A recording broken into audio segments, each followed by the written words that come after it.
नमस्कार दोस्तों, भारत एक सोच देख रहे हैं आप। दोस्तों, अखिलेश यादव ने 2027 की तैयारी अभी से शुरू कर दी है।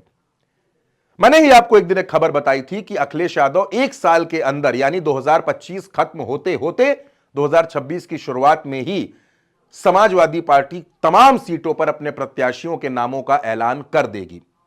सोर्सेस के हवाले से जो खबर आ रही है, वो प्रत्याशी जिनका चुनाव लड़ना लगभग तय है, हम उन तमाम नामों पर एनालिसिस कर रहे हैं, उन नामों को समझने की कोशिश कर रहे हैं कि वो नाम कौन कौन से हो सकते हैं जिनका चुनाव लड़ना बिल्कुल तय माना जा रहा है। और आज इसी कड़ी में हम बात करेंगे कुछ महिला नेताओं के बारे में जिनका चुनाव लड़ना लगभग कंफर्म है, 99% श्योर है कि अखिलेश यादव उनको टिकट देंगे।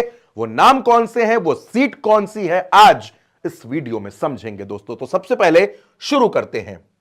2027 में लड़ सकती हैं चुनाव ये तमाम महिलाएं, ये चेहरे, और मैं एक एक चेहरे के बारे में आपको बताऊंगा। पहला नाम रागिनी सोनकर, सीट मछली शहर। पेशे से डॉक्टर हैं, पढ़ी लिखी हैं, योग्य हैं, और सदन में इनके सवालों के सामने सत्ता पक्ष पानी पानी हो जाता है। जवाब नहीं होते कई बार मंत्रियों के पास रागिनी सोनकर के सवालों की, क्योंकि फैक्ट के साथ ये उतरती हैं। आंकड़ों को जब पेश करती हैं तो लोग बगले झांकने लगते हैं। हिंदी हो, अंग्रेजी हो, हर भाषा में बेहतरीन कमांड है। जब जनता के बीच में भाषण देती हैं तो गजब का कॉन्फिडेंस है, गजब का कनेक्ट है।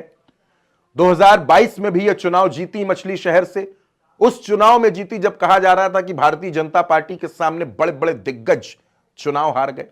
उस चुनाव में रागिनी सोनकर मछली शहर से चुनाव जीतकर आई और आजकल अखिलेश यादव और डिंपल यादव की बड़ी फेवरेट हैं, बड़ी पसंदीदा नेताओं में शुमार होती हैं, भरोसेमंद नेता हैं। इनको टिकट मिलना लगभग तय है कि 27 में यह चुनाव जरूर लड़ेंगी।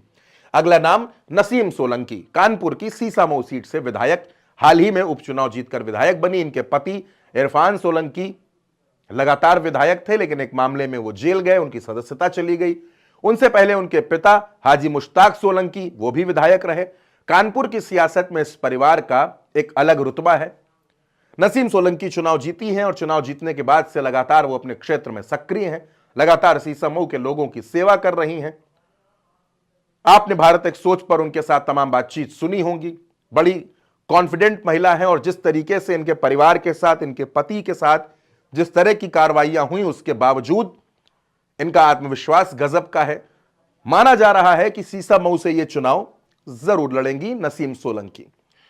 अगला नाम पूजा शुक्ला का है, बेहद सक्रिय नेता है। लखनऊ उत्तरी से इनका चुनाव लड़ना लगभग तय माना जा रहा है। पूजा सरोज हैं, आजमगढ़ की मेहनगर सीट से विधायक हैं, बेहद युवा विधायक हैं, पहली बार विधायक बनी 2022 में।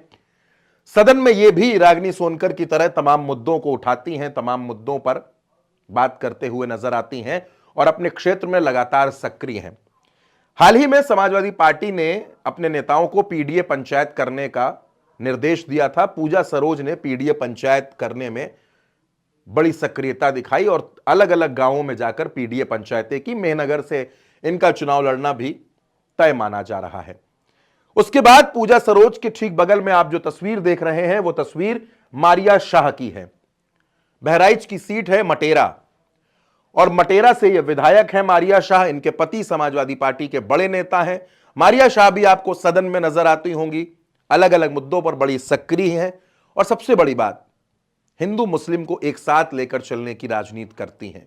और इस वजह से माना यह जा रहा है कि मारिया शाह जो बड़ी लोकप्रिय हैं बहराइच के अंदर, वो भी चुनाव लड़ेंगी। समाजवादी पार्टी उनको टिकट जरूर देगी। एक नया नाम आपको इसमें दिख रहा होगा, नाशी खान का। नाशी खान पटियाली से चुनाव लड़ना चाहती हैं। फिलहाल ये टाउन एरिया की अध्यक्ष भी हैं और नाशी खान समाजवादी पार्टी में बड़ी सक्रिय हैं। इनकी मां भी समाजवादी पार्टी में है। नाशी खान लखनऊ में भी आपको राजनीति करते हुए नजर आती हैं, कई बार टीवी डिबेट्स में भी नजर आती हैं। नाशी खान का चुनाव लड़ना भी लगभग तय माना जा रहा है। अब दोस्तों, जो मैं आपको आखिरी तस्वीर दिखा रहा हूं और आपने जो इसमें पहली तस्वीर देखी, दोनों में रिश्ता है। रागिनी सोनकर और आंचल वर्मा ये दोनों बहन हैं। मुहान में समाजवादी पार्टी ने आंचल वर्मा को 2022 में टिकट दिया था, लेकिन ये बीजेपी से चुनाव हार गई थी। उस चुनाव में रागिनी सोनकर चुनाव जीती थी, मछली शहर में विधायक बनी थी, ये चुनाव हार गई थी। रागिनी सोनकर बड़ी बहन है, आंचल वर्मा छोटी बहन है।